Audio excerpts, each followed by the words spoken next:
அல்லாஹ்வின் தூதர் அவர்கள் சொன்னார்கள், அத்தீனு அன்னசீஹா, இஸ்லாம் அப்படின்னு சொன்னாலே அது பிறருக்கு நலத்தை நாடுவதுதான் என்று அல்லாஹ்வின் தூதர் அவர்கள் சொன்னார்கள். அதே போன்று மற்றொரு இடத்திலே அல்லாஹ்வுடைய தூதர் அவர்கள் சொன்னார்கள், லா யர்ஹமுல்லாஹ், அல்லாஹ் இரக்கம் காட்ட மாட்டான், மல்லா யர்ஹமுன் நாஸ், யார் மற்ற மக்களின் மீது, நம்மோடு இருக்கிற மற்ற மனிதர்கள் மீது யார் இரக்கம் காட்டவில்லையோ அவர்கள் மீது அல்லாஹ் என்ன செய்ய மாட்டான், இரக்கம் காட்ட மாட்டான் என்று அல்லாஹ்வுடைய தூதர் அவர்கள் சொன்ன செய்தி புகாரியில் இடம்பெறுகிறது என்பதனை அல்லாஹும் அல்லாஹ்வுடைய தூதரும் நமக்கு வலியுறுத்தி இருக்கக்கூடிய செய்திகளை பார்க்கிறோம். ஒரு மனிதர்கிட்ட நன்மையை எடுத்து சொல்றது, அவர்களுக்கு உதவி செய்வது, இதுவெல்லாம் பிறருடைய நலம் நாடுதலாக இருந்தாலும் அதோடு மாத்திரம் பிறருடைய நலத்தை நாடுவது என்பது முடிவு பெற்று விடாது. பிறருக்கு நலம் நாடுதல் என்பது என்ன அப்படின்னு சொன்னா, ஒருத்தருக்கு நாம நன்மையை எடுத்து சொல்லுகிறோம், பிறருக்கு உதவி செய்கிறோம், எல்லா நிலைகளிலும் மற்றவர்களுக்கு நன்மையை நாடக்கூடியவர்களாக இருக்கிறோம். அதோடு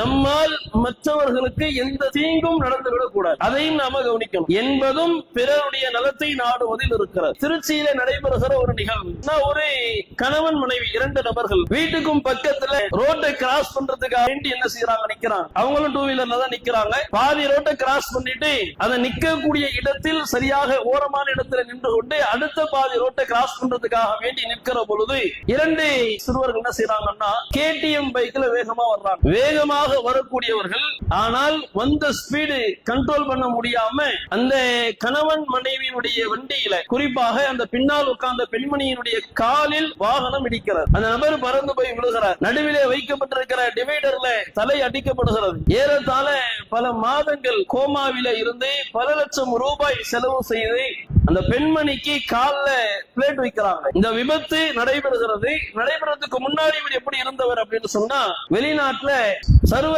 சாதாரணமாக மாசம் ஒரு 50,000 60,000 பொருளாதாரத்தை சம்பாதித்துக் கொண்டிருந்தவர். ஆனால் விபத்துக்குள்ளாக்கப்பட்டதற்கு பிறகு, கோமாவில் இருந்து வெளிவந்ததற்கு பிறகு இன்றைக்கும் அவருடைய நிலைமை என்ன அப்படின்னு சொன்னா, மாத்திரை போட்டாதான் அவர் என்ன பேசுறாருங்கிறது அவர் தெரியும். அவர் மாத்திரை போடல, அவர் என்ன பேசுறாருன்னு கூட அவர் தெரியாது. மனநலம் பாதிக்கப்பட்ட நிலைக்கு சென்று கொண்டிருக்கிறார். இன்றைக்கு அந்த குடும்பத்துடைய நிலை என்ன? விபத்துக்குள்ளாக்கியவர்கள் அந்த இடத்துல காவல்துறை என்ன ஃபைன் போட்டுச்சு அதை முடிச்சுட்டு போயிட்டாங்க. ஆனால் கணவர் பொருளாதாரத்தை சம்பாதித்து குடும்பத்தை அழகான முறையில நகர்த்தி சென்ற அந்த கணவர் இன்றைக்கு ரொம்ப எதுவுமே சொல்ல முடியாத ஒரு நிலையில இருக்கிறார். குடும்பத்தை கவனிக்க முடியாத ஒரு நிலையில இருக்கிறார். அவர்களுக்கு 2 பிள்ளைகள். அந்த பெண்மணி கால்ல பிளேட் வச்ச நிலையோடு தையல் வேலை பார்த்துக்கிட்டு வீட்டுக்கு 6,500 ரூபாய் வாடகை கொடுத்துக்கிட்டு அந்த 2 பிள்ளைகளை கல்லூரியில படிக்க வைக்கிறாங்கன்னு சொன்னா எவ்வளவு பெரிய ஒரு சிரமமாகும். அல்ஹம்துலில்லாஹ், இன்னல் ஹம்துலில்லாஹ் நஹ்மதுஹு வ நஸ்தஈனுஹு வ நஸ்தக்ஃபிருஹு வ நஊது பில்லாஹி மின் ஷுரூரி அன்ஃபுஸினா வ மின் ஸய்யிஆத்தி அஅமாலினா மன் யஹ்திஹில்லாஹு ஃபலா முضில்ல லஹு வ மன் யுضللஹு ஃபலா ஹாதிய லஹு. அஷ்ஹது அன் லா இலாஹா இல்லல்லாஹ் வ அஷ்ஹது அன்ன முஹம்மதன் அப்துஹு வ ரசூலுஹு அம்மா பஅத். فقد قال الله تعالى في القرآن العظيم وفي الفرقان المجيد: أعوذ بالله من الشيطان الرجيم بسم الله الرحمن الرحيم يا أيها الناس اتقوا ربكم الذي خلقكم من نفس واحدة وخلق منها زوجها وبث منهما رجالا كثيرا ونساء واتقوا الله الذي تساءلون به والأرحام إن الله كان عليكم رقيبا. وقال الله تعالى: يا أيها الذين آمنوا اتقوا الله حق تقاته ولا تموتن إلا وأنتم مسلمون.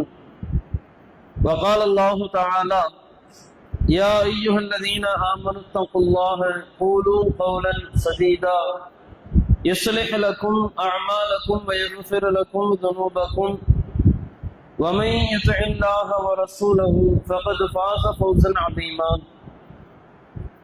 وقال نبينا صلى الله عليه وسلم: إن أصدق الحديث كتاب الله وأحسن الهدي هدي محمد صلى الله عليه وسلم وشر الأمور محدثاتها وكل محدثة بدعة وكل بدعة ضلالة وكل ضلالة في النار. رب اشرح لي صدري ويسر لي أمري واحلل عقدة من لساني يفقهوا قولي. அளவற்ற அருளாளனும் நிகரில்லா அன்பாளனுமாகிய எல்லாம் வல்ல அல்லாஹுக்கே புகழ் அனைத்தும் உரித்தாகட்டுமாக. அல்லாஹுவின் சாந்தியும் சமாதானமும் நபிகள் நாயகம் ஸல்லல்லாஹு அலைஹி வஸல்லம் அவர்கள் மீதும் அவர்களுடைய குடும்பத்தார்கள் மீதும் அவர்களுடைய வாழ்க்கையை பின்பற்றி வாழ்ந்த சஹாபாக்கள் மீதும் தாபிஈன்கள் மீதும் தபா தாபிஈன்கள் மீதும் இந்த ஜும்ஆவினுடைய வணக்கத்தினை நிறைவேற்றுவதற்காக வந்திருக்கிற நம் அனைவரின் மீதும் என்றென்றும் நிலவட்டுமாக. கண்ணியத்திற்குரிய எல்லாம் வல்ல அல்லாஹுவின் நல்லடியார்களே,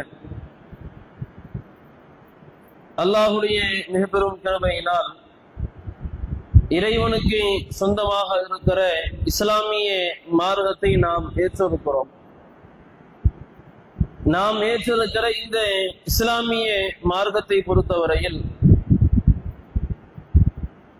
ஒரு மனிதன் இந்த உலகத்தில் வாழுகிற பொழுது நிம்மதியாக அமைதியாக வாழ்வதற்கான என்னென்ன வழிகள் எல்லாம் இருக்கிறதோ அத்தனை வழிகளும் இறைவனால் வகுத்து தரப்பட்ட ஒரு மார்க்கமாகத்தான் இஸ்லாமிய மார்க்கம் இருக்கிறது.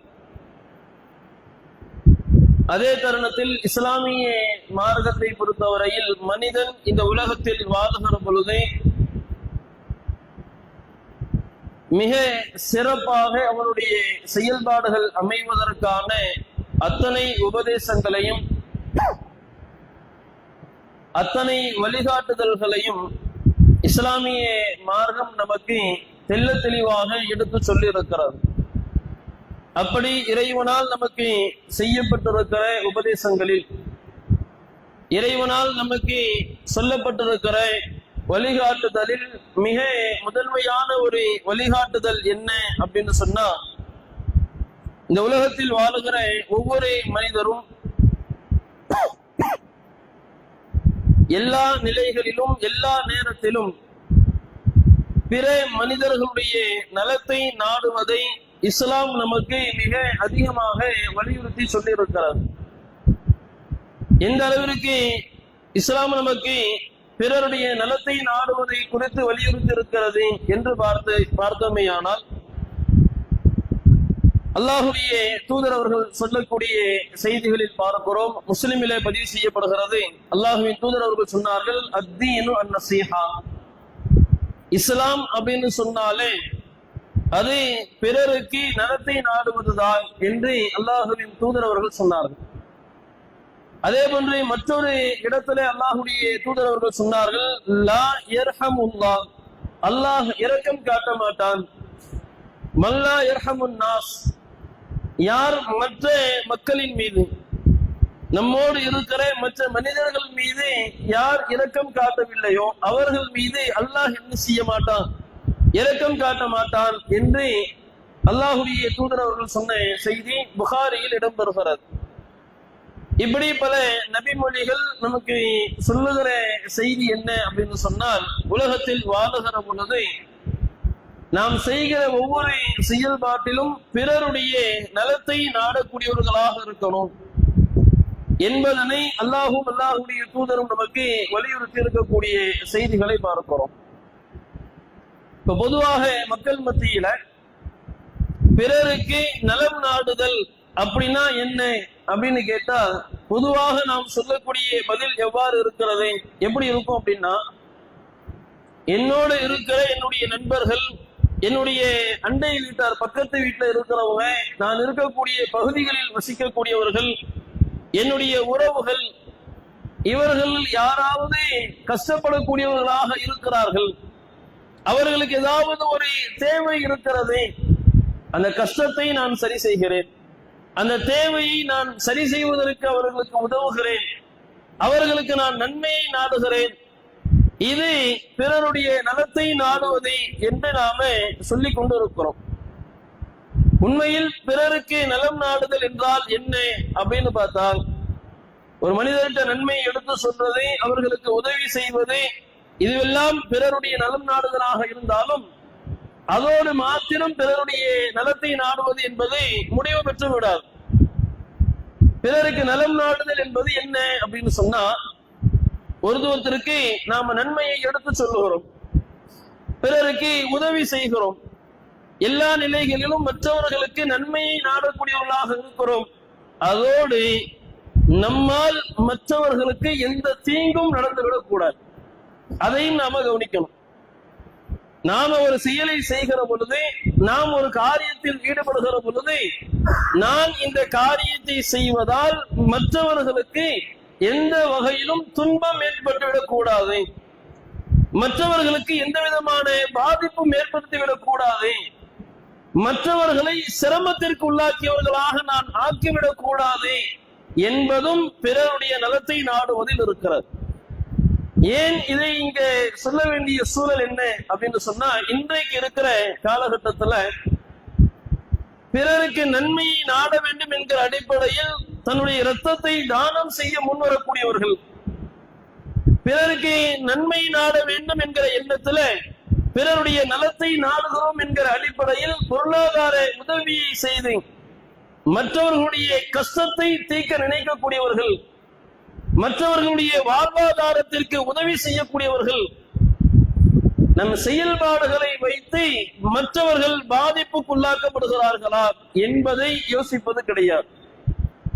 நான் செய்கிற வேலையை வைத்து மற்றவர்கள் மனம் உடையக்கூடியவர்களாக, மன கஷ்டத்திற்குரியவர்களாக, பல்வேறு வழிகளில் சிரமப்படக்கூடியவர்களாக அவருடைய வாழ்க்கை மாறிவிடுகிறதா என்பதை எல்லாம் இன்றைக்கு நாம யோசிப்பது கிடையாது. அல்லாஹுவின் தூதர் அவர்கள் சொல்லுகிற பொழுது தெளிவாக நமக்கு சொல்லி காட்டினார்கள். அல்லாஹுடைய தூதரிடத்துல கேள்வி முன்வைக்கப்படுகிறது, ஐயுல் இஸ்லாமி அஃதல், இஸ்லாத்திலே சிறந்தது எது? சஹாபாக்கள் ரசூலுல்லாஹ்ட்ட கேட்கிறாங்க.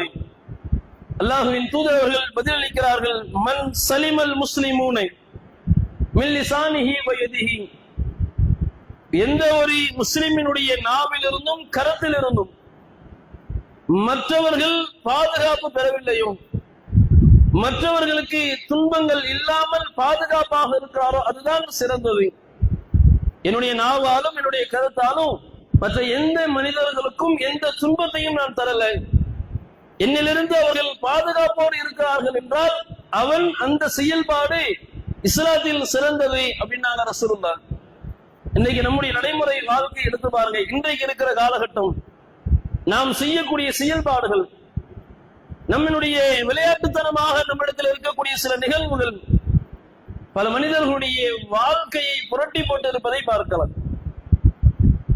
என்ன விளையாட்டாக நாம் செய்யக்கூடிய நிகழ்வு, பல செயல்பாடுகளில் குறிப்பாக இன்றைக்கு இருக்கிற இளைஞர்களுக்கு மத்தியில் நாம் சொல்ல வேண்டும் என்று சொன்னால், நம்முடைய இளைஞர்கள், நம்முடைய சிறுவர்கள் இருசக்கர வாகனங்களை ஓட்டுகிற விதம் இந்த அளவுக்கு இன்றைக்கு அது பெரிய ஒரு செயல்பாடாக போய்கொண்டிருக்கிறது அப்படின்னு சொன்னா, நம்ம பகுதியில இன்றைக்கு காலையில நாங்கள் பார்த்த ஒரு செய்தி, ஒரு 11 வயது அல்லது 12 வயது சிறுவன் இன்றைக்கு காலையில நம்ம பகுதியில பார்த்த ஒரு நிகழ்வு. ஒரு 11 வயது அல்லது 12 வயதுடைய ஒரு சிறுவன் ஒரு இருசக்கர ஒரு 2 வீலர் என்ன செய்யறான், ஓட்டிக்கிட்டு வர்றான். எப்படி ஓட்டிக்கிட்டு வர்றான்னா, அவனுக்கு பின்னாடி அவனுடைய கடைசி தம்பி, அதுக்கும் பின்னாடி அவர்கள் இருவருக்கும் மத்தியில பிறந்த நடுவில் பிறந்த ஒருவன், மொத்தம் 3 பேர். 3 பேருமே சின்ன பசங்க. வாகனத்தை அந்த 2 வீலரை ஓட்டிக்கிட்டு வரும் பொழுது அந்த 11 வயது சிறுவன் செய்யக்கூடிய செயல்பாடு என்னன்னா, 2 கையையும் விட்டுட்டு ஓட்டிக்கிட்டு வர்றான். எந்த அளவிற்கு இந்த இருசக்கர வாகனங்களை ஓட்டுதல் என்பது ஒரு விளையாட்டான ஒரு நிகழ்வாக இருக்குது அப்படிங்கிறத புரிந்து கொள்ளலாம். சிறு மாணவர்கள், சிறு வயதில் இருக்கிற பிள்ளைகளை இப்படி விளையாட்டாக வாகனங்களை ஓட்டுகிறார்கள் என்றால், பெரிய இளமை பருவத்தில் இருக்கக்கூடியவர்கள் 14 வயது 17 வயதை உடையவர்கள் எல்லாம் இன்றைக்கு இருசக்கர வாகனங்களை ஓட்டுகிற விதம் எப்படி இருக்கிறது? வேகத்துல இருந்துச்சுன்னு சொன்னா பிரேக் அடிக்க மாட்டோம். வேகத்துல போறது எதுக்கு? பிரேக் அடிச்சு அங்க விபத்து நடக்கிறதுக்கான வாய்ப்புகள் இருக்குது, அங்க பிரேக் அடிச்சு மெதுவா போன சொல்றதுக்கு தான் வேகத்திலே போவாங்க.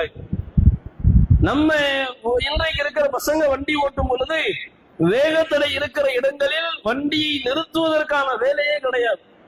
அவ்வளவு வேகங்களாக செல்லக்கூடிய நிகழ்வுகளை பார்க்கிறோம். சரி, இந்த டூ வீலர் ஓட்டுறதுனால, வேகமாக ஓட்டுவதனால் என்ன பாதிப்புகள் இருக்கிறது, இதனால் ஏற்படக்கூடிய நஷ்டங்கள் என்ன அப்படிங்கிற செய்திகளை நாம சிந்தித்து பார்த்தோமையானால், இணையதளங்கள்ல இதனால் ஏற்பட்டிருக்கிற பாதிப்புகள் அப்படின்னு நீங்க தேடினீங்கன்னா ஏராளமான விஷயங்களை பார்க்க முடியும். அரசாங்க ரீதியாக 2025 எவ்வளவு விபத்துகள் நடைபெற்றிருக்கிறது அப்படின்னு சொல்லக்கூடிய தரவுகள் முழுமையாக இன்னும் தரப்படலை. ஆனால் ஜூன் மாதம் வரையிலும் என்ன செஞ்சிருக்கிறாங்க, எவ்வளவு விபத்துக்கள் தமிழகத்தில் நடந்திருக்கிறது, அதனால் ஏற்பட்டிருக்கிற உயிரிழப்புகள் எந்த அளவுக்கு ஏற்பட்டிருக்கிறது அப்படிங்கிற தரவு என்ன செஞ்சிருக்கிறாங்க, 2025 ஜனவரியிலிருந்து ஜூன் மாதம் வரையிலும் 6 மாதத்திற்கான கணக்கெடுப்பை வெளியிட்டிருக்கிறாங்க. அதுல சொல்லுகிற பொழுது ஏறத்தாழ இந்த 6 மாத காலத்துல சாலையில் ஏற்பட்ட விபத்துகளால் மரணித்தவர்களுடைய எண்ணிக்கை என்பது 26,770 நபர்கள். இது 2025. சற்று முந்தைய ஆண்டுகள், அதற்கு முந்தைய ஆண்டுகளை எல்லாம் எடுத்துக்கொண்டோமேயானால் 2024 தமிழகத்தில் மாத்திரம் சாலை விபத்துக்கள் ஏற்பட்டிருப்பது 67,500 சாலை விபத்துக்கள். இந்த 67,500 விபத்துக்களில் மரணம் அடைந்தவர்கள் அப்படின்னு எடுத்தீங்கன்னா 18,000 பேர் மரணம் அடைந்திருக்கிறாங்க. இந்த செய்தி சொல்லக்கூடிய மத்திய போக்குவரத்து துறை சொல்லுகிற பொழுது இதுல 43% விபத்துக்கள், உயிரிழப்புகள் 2 சக்கர வாகனங்களால் ஏற்பட்டது. 18,000 பேர் இறந்திருக்கிறாங்கன்னா, மரணித்திருக்கிறாங்கன்னு சொன்னா அதுல ஏறத்தாழ 7,700 நபர்கள் மரணித்திருப்பது எதனால், 2 சக்கர வாகனங்களை ஓட்டியதனால். 2025 வாகனங்களை நம்ம அரசாங்கம் போட்டிருக்கிற சட்டத்திட்டங்களுக்கு மாற்றமாக 2 சக்கர வாகனங்களை ஓட்டியதனால் பல நபர்களுடைய லைசன்ஸ் கேன்சல் செய்யப்பட்டிருக்கு. அப்படி கேன்சல் செய்யப்பட்டவர்கள் எத்தனை பேர் அப்படின்னு சொன்னா ஏறத்தாழ 80,558 நபர்களுடைய ஓட்டுநர் உரிமங்கள் ரத்து செய்யப்பட்டிருக்கிறது. எதனால? போட்டிருக்கிற ரூல்ஸ் மீறி வண்டி ஓட்டி இருக்கிறதுனால. இப்படி பல நிகழ்வுகள், மரணங்களுடைய செய்திகளை நாம அன்றாட கேட்டுக்கொண்டு இருக்கிறோம். நம்ம பகுதியில நேற்றைய தினம் விபத்து ஏற்பட்டது. நேற்றைய முந்தின நாள் 2 சக்கர வாகன விபத்து ஏற்பட்டது. தொடர்ச்சியாக பல நாட்களில் பல விபத்துகளை நாம கேட்கிறோம். சரி, விபத்து நடக்கிற பொழுது பாதிக்கப்படுறது யார்? வாகன ஓட்டக்கூடிய நபர். டூ வீலர்ல 2 பசங்க போறாங்க, விபத்து நடைபெறுகிறது, ஒரு ஆக்சிடென்ட் அப்படின்னு சொன்னா அவர்களுக்கு பாதிப்பு ஏற்படுகிறது, அவர்களுடைய உயிர் நஷ்டம் அடைகிறது அப்படின்னா அது அவர்களோடு நின்று விடுகிறதா என்று சொன்னால் கிடையாது. பல இடங்களில் மற்றவர்களுடைய வாழ்க்கையை புரட்டி போடுகிற செயல்பாடுகள் எல்லாம் இந்த 2 சக்கர வாகனத்தினை அதிவேகமாக ஓட்டுவதனால் நிகழ்ந்திருக்கிறது. எந்த அளவுக்கு நிகழ்ந்திருக்கிறது அப்படின்னு சொன்னால் 2017 திருச்சியில ஆகஸ்ட் 25 நடைபெற்ற ஒரு நிகழ்வு. இது ஏன் இந்த இடத்துல பதிய வைக்கிறோம் அப்படின்னு சொன்னா, நாம 2 சக்கர வாகனங்களை ஓட்டுகிற பொழுது, வேகமாக செல்லுகிற பொழுது தெரியாம நம்ம ஒரு நபரை போய் இடிச்சிடறோம். ஏன்னா இன்னைக்கு அப்பெல்லாம் இருக்குது. வேகமாக போகும் பொழுது கண்ட்ரோல் இல்லாம போய் ரோட்ல ஓரமா நிக்கிறவங்களை போய் இடிச்சிடறோம். அல்லது ரோட்டு ஓரங்கள்ல கடைகள் வைத்து வியாபாரம் செய்யக்கூடியவர்கள் மீது வாகனத்தை போய் இடிச்சிடறோம். பல இடங்களில் நம்மை அறியாமல் பல நபர்களின் மீது மோதி பல மாதிரியான விபத்துகளை ஏற்படுத்துகிறோம். இதெல்லாம் நிறைய நடக்குது இல்லை?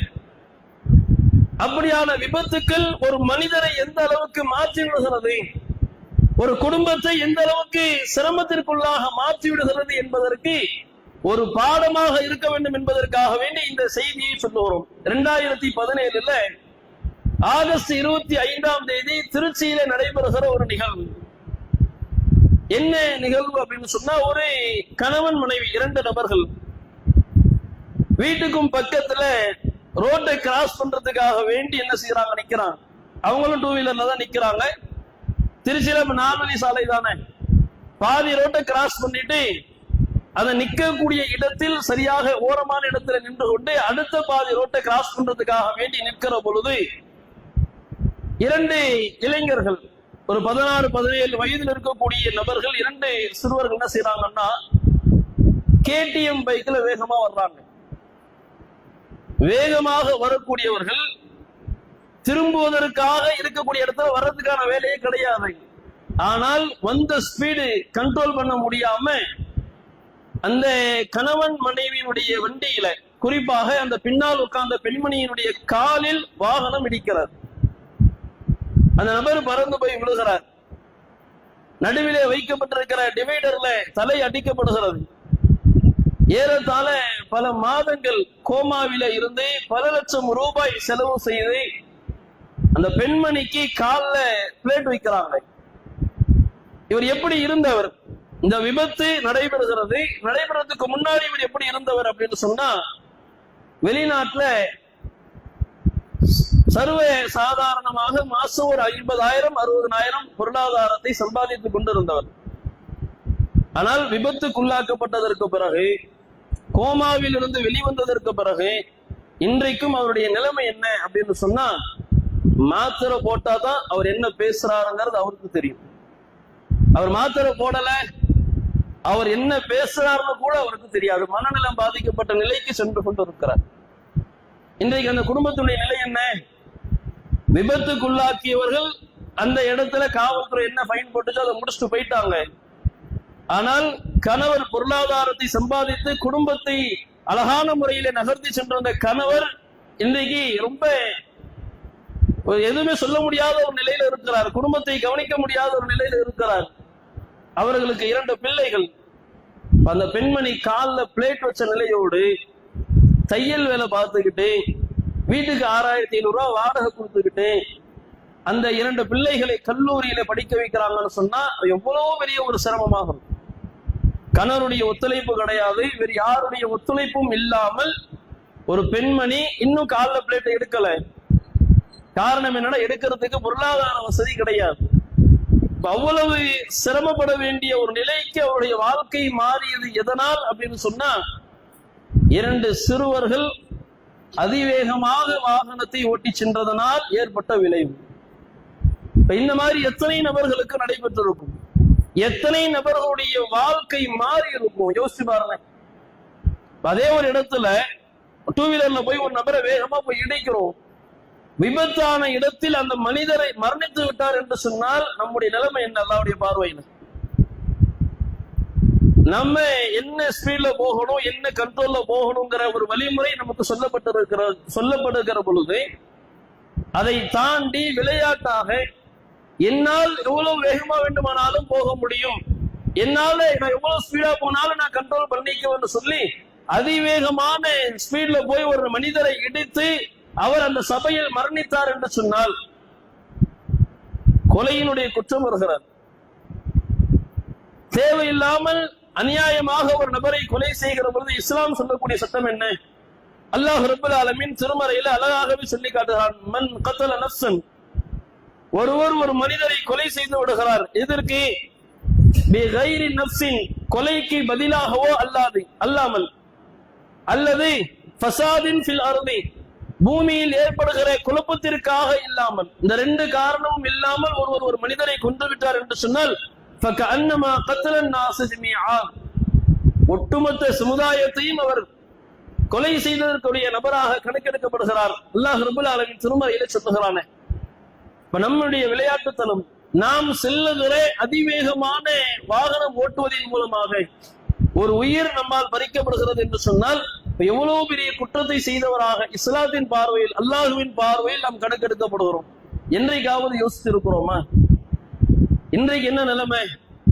சின்ன சின்ன பிள்ளைகளிடத்தில் எல்லாம் பெற்றோர்கள் வாகனங்கள் ஓட்ட கொடுக்கறத பார்க்கும். 6வது படிக்கிறான் வண்டி ஓட்டு, 7வது படிக்கிறான் 2 வீலர்ல ரவுண்டு, 8வது போறான் ஸ்பீடு.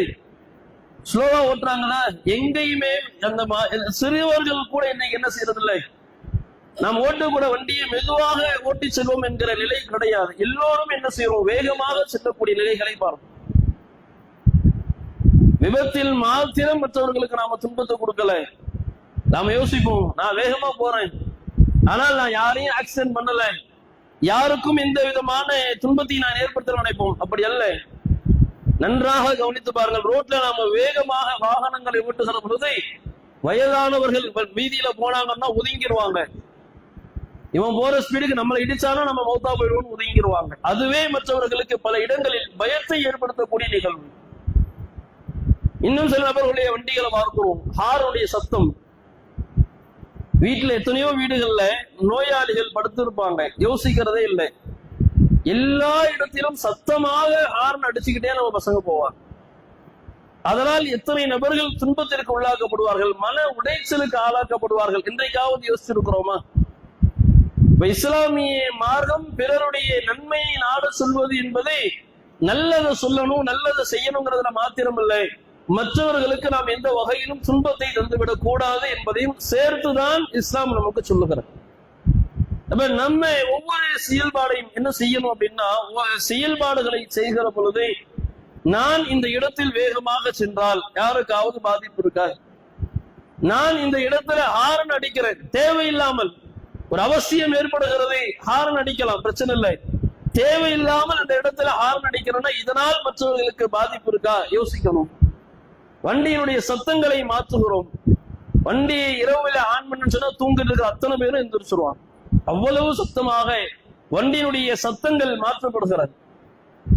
அதனால் எவ்வளவு நபர்கள் இடையூறுக்குள்ளாக்கப்படுவார்கள் அப்படிங்கிறது எல்லாம் நாம யோசிக்கணும். அதையெல்லாம் யோசிக்கிற பொழுதுதான் நம்முடைய நிகழ்வுகள் என்ன செய்யும், நான் செய்வது மற்றவர்களுக்கு எந்த வகையிலும் துன்பத்தை தரலைங்கிறத நம்மால் உறுதிப்படுத்திக் கொள்ள முடியும். அந்த சிந்தனை, அந்த யோசனை இல்லை. நம் செயல்பாடுகள் என்ன செய்கிறது, மற்றவர்களை பாதிப்புக்குள்ளாக்கக்கூடியவைகளாக, மற்றவர்களுக்கு பரமாதிரியான சிரமங்களை தரக்கூடியவர்களாக, நம்முடைய செயல்பாடை கண்டு மற்றவர்கள் பயப்படக்கூடியவர்களாக மாறக்கூடிய நிலைகளை பார்க்கிறோம். அப்படியானால் நம்முடைய செயல்பாடு என்னது? ஒரு இறை நம்பிக்கையாளரின் செயல்பாடு அல்ல, ஒரு உண்மையான முஸ்லிமினுடைய செயல்பாடு அல்ல. இஸ்லாத்தின் சிறந்த செயல்பாடாக எதை சொல்லுகிறதோ அந்த காரியத்தை நாம் செய்யாமல் இருக்கிறோம் என்பதை நம்மால் புரிந்து கொள்ள முடியும். இப்படி ஏராளமான செயல்பாடுகள். வாகனத்தை ஓட்டுவது மாத்திரமல்ல, ஒவ்வொரு விஷயமும் நாம் செய்யக்கூடிய ஒவ்வொரு செயல்பாடுகளும் மற்ற மக்களுக்கு எப்படியான ஒரு பாடத்தை தர வேண்டும் என்று சொன்னால் அது அவர்களுக்கு நன்மையை காட்டக்கூடிய வகைகளாக இருக்கும். அதே மாதிரி சொல்ல வேண்டும் என்றால் திருமணத்தையும் நாம சொல்லலாம். திருமணத்தினுடைய செலவுகள், நம்முடைய நிகழ்வு, நம்முடைய எண்ணம் என்னன்னா, அல்லாஹ் எனக்கு நிறைய கொடுத்திருக்கிறான், இறைவன் எனக்கு நிறைய பொருளாதாரத்தை தந்திருப்பதனால் நான் ஆடம்பரமாக என்னுடைய திருமணத்தை செய்கிறேன். அதற்கு முந்தின நாள் மருதாணி விழா என்று சொல்லி விழாவை நடத்தி ஊர்ல இருக்கிற எல்லாருக்கும் நான் சாப்பாடு போடுறேன். பல வழிகளை நாம் செய்கிறோம்ல, இதனுடைய பின்விளைவை நாம் யோசிச்சிருக்கிறோமா? அல்லாஹ் எனக்கு கொடுத்துட்டான், எனக்கு கொடுத்ததுல நான் ஆடம்பரமா என்ன செஞ்சிருக்கிறேன், என்னுடைய எல்லா செலவினங்களையும் நான் செய்திருக்கிறேன் என்று யோசிக்கக்கூடிய நாம இதனால் மற்றவர்களுக்கு எப்படியான பாதிப்பு, இதனால் மற்றவர்கள் எப்படியான நிலைகளுக்கு மன உடைச்சலுக்கு ஆளாக்கப்படுகிறார்கள் என்பதை யோசிச்சிருக்கிறோமா?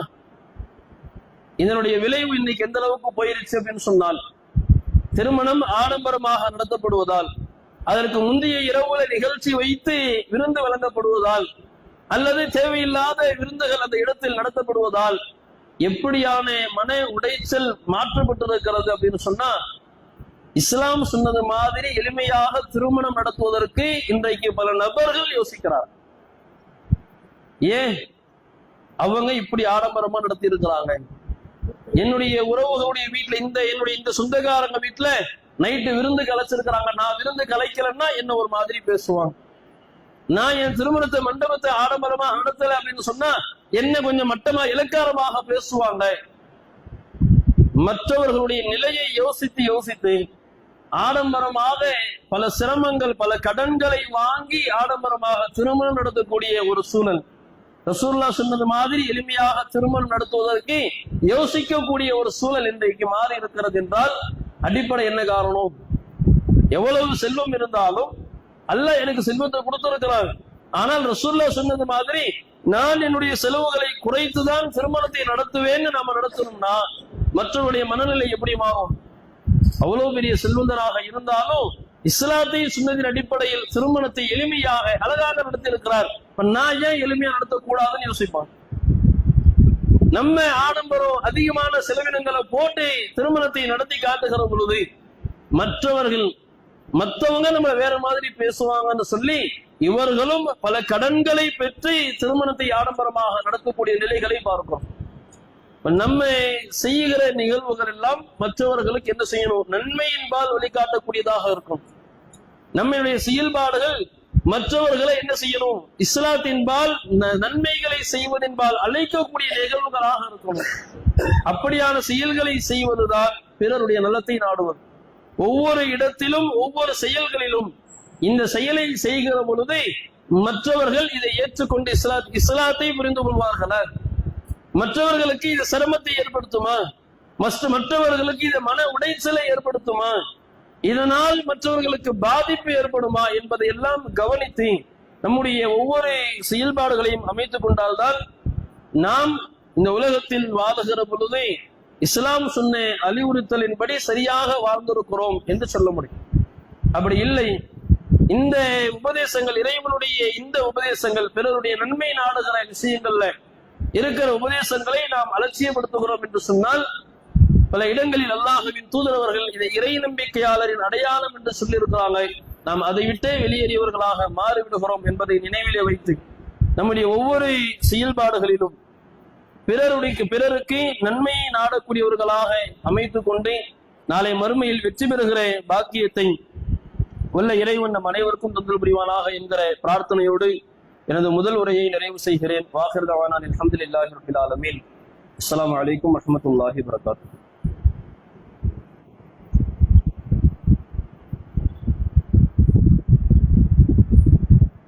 அஸ்ஸலாமு அலைக்கும் வரஹ்மத்துல்லாஹி வபரகாத்துஹு.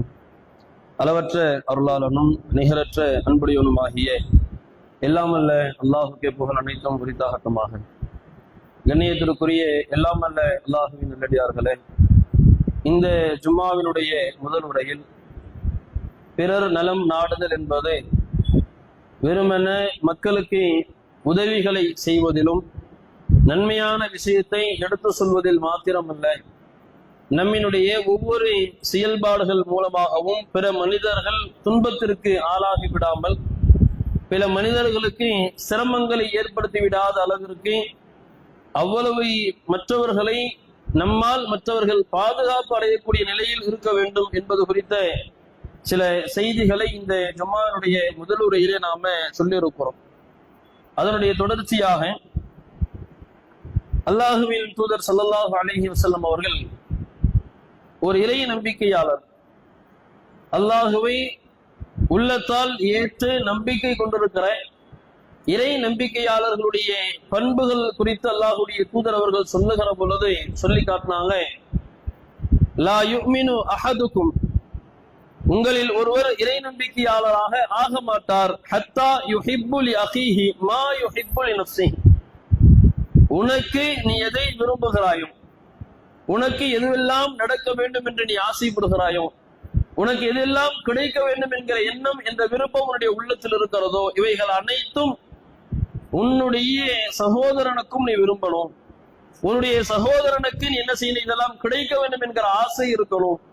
அப்படி ஒரு மனிதருடைய உள்ளத்திலே வராத வரையிலும், ஒரு மனிதர் தன்னுக்கு எதை விரும்புகிறாரோ தன்னுடைய சகோதரனுக்கும் அதை விரும்பாத வரையிலும் அவர் என்ன செய்ய மாட்டார்? இறை நம்பிக்கையாளராக ஆக மாட்டார் அப்படின்னு அல்லாஹுடைய தூதர் அவர்கள் சொன்னாங்க. நாம் உண்மையில் இறை நம்பிக்கையாளராக ஆக வேண்டும் என்று சொன்னால், அல்லாஹுவை நம்பியிருக்கிறேன், அல்லாஹுவை என்னுடைய இறைவனாக ஏற்றிருக்கிறேன், அவனை தவிர வேறு இறைவன் கிடையாது என்று சொல்வதல்ல. நம்முடைய செயல்பாடு எப்படி இருக்கணும் அப்படின்னு சொன்னா, எல்லா நிலைகளிலும் நான் இறை நம்பிக்கையாளராக ஆக வேண்டும் என்றால் எனக்கு எதை நான் விரும்புவேன், எனக்கு எப்படியான வாழ்க்கை இருக்க வேண்டும் என்று நான் நேசிப்பேன், அது போன்று என்னுடைய சகோதரர்களுக்கும் நான் நேசிப்பேன், அது போன்று என்னுடைய சகோதரனும் அழகான முறையில் வாழ வேண்டும் என்கிற எண்ணம் நம்முடைய உள்ளத்திலே வரணும். அப்படி வராத வரையிலும் அவர் இறை நம்பிக்கையாளராக இருக்க மாட்டார் அப்படின்னு நாங்க ரசூலுல்லாஹ். அதே போன்று இன்னொரு இடத்துல அல்லாஹ்வுடைய தூதர் அவர்கள் சொல்லுகிற பொழுது, அல் முஃமின் ஒரு இறை நம்பிக்கையாளர், லில் முஃமினி மற்றொரு இறை நம்பிக்கையாளருக்கு எப்படி இருப்பார் என்று சொன்னால், கல் புன்யான் ஒரு கட்டிடத்தை போன்று இருப்பார் அப்படின்னு சொல்லிட்டு அல்லாஹ்வுடைய தூதர் அவர்கள் சொன்னார்கள், யசுத்து பஅதுஹு பஅதன். ஒரு கட்டடத்தை எடுத்துக்கிட்டீங்க அப்படின்னு சொன்னால் அதனுடைய ஒரு பகுதி மற்றொரு பகுதிக்கு என்ன செய்யும், உதவியாக வலுவாக இருக்கும், ஒன்றோடு ஒன்று இணைந்து இருக்கும். இதை சொல்லுகிற பொழுது அல்லாஹ்வுடைய தூதர் அவர்கள் என்ன செய்யறாங்கன்னு சொன்னா, வஸப்பக பைன அஸாபிஹி தன்னுடைய இரண்டு கை விரல்களையும் ஒன்றோடு ஒன்றை இணைத்து கோர்த்து காண்பித்தார்கள். ஒரு மூமின் இன்னொரு மூமினுக்கு எப்படி இருப்பான் அப்படின்னு சொன்னால், அவனுக்கு ஏற்படுகிற கஷ்டங்கள், அவனுக்கு ஏற்படுகிற இன்ப துன்பங்கள் எல்லா இடத்திலும் அவனுக்கு உதவியாக, அவனுக்கு வலுவூட்டுகிற விதமாக அவனோடு நிற்கக்கூடியவனாக இருப்பான், அவனுக்கு உதவியாளனாக இவன் இருப்பான் அப்படின்னு சொல்லி என்ன செய்றாங்க, அல்லாஹுவின் தூதர் அவர்கள் சொன்னார். அப்ப இறை நம்பிக்கையாளருடைய அடையாளமே என்ன அப்படின்னா, மற்றவர்களுக்காக நம்முடைய செயல்பாடை நாம அமைச்சுக்கிறோம், மற்றவர்களுக்காக நம்முடைய ஒவ்வொரு விஷயத்தையும் நாம செய்து கொள்ளணும். அப்படி நடக்கிற பொழுதுதான் அவர் உண்மையான இறை நம்பிக்கையாளர். நான் யாரை பற்றிய கவலையும் எனக்கு கிடையாது, யார் எப்படி போனாலும் அதனுடைய சிந்தனை அந்த பத்தின எந்த விஷயமும் யோசனையும் எனக்கு கிடையாது, நான் என்னுடைய மன விருப்பத்திற்கு வாழுவேன், என் மனம் என்ன சொல்லுகிறதோ அப்படியெல்லாம் என்னுடைய செயல்பாடை நான் அமைச்சுக்கிறோம்னு போனோம்னா உண்மையான இறை நம்பிக்கையாளராக அவர் இருக்க மாட்டார் என்பதை இந்த நபிமொழிகளில் இருந்து நம்மால் புரிந்து கொள்ள முடியும். அந்த அடிப்படையில் அல்லாஹுவை ஏற்றிருக்கிற நாம், இஸ்லாத்தை நம்முடைய மார்க்கமாக ஏற்றிருக்கிற நாம அல்லாஹுவை உண்மையில் நம்பிக்கை கொண்ட இறை நம்பிக்கையாளராக ஆக வேண்டும் என்று சொன்னால், நம்முடைய எல்லா செயல்பாடுகளிலும் எல்லா நேரங்களிலும் மற்றவர்களுடைய நிலையை யோசித்து மற்றவர்களுக்கு நன்மை செய்கிற விதமாக நம்முடைய அத்தனை செயல்பாடுகளை அமைத்துக் கொண்டு நாளை மறுமையில் இறை நம்பிக்கையாளர்களாக இறைவனை சந்திக்கக்கூடிய பாக்கியத்தை வல்ல இறைவன் நம் அனைவருக்கும் தந்தல் புரிவானாக என்கிற பிரார்த்தனையோடு எனது உரையை நிறைவு செய்கிறேன். வாஹிர் தவானா அல்ஹம்துலில்லாஹி ரப்பில் ஆலமீன். அஸ்ஸலாமு அலைக்கும் வரஹ்மத்துல்லாஹி வபரகாத்துஹு.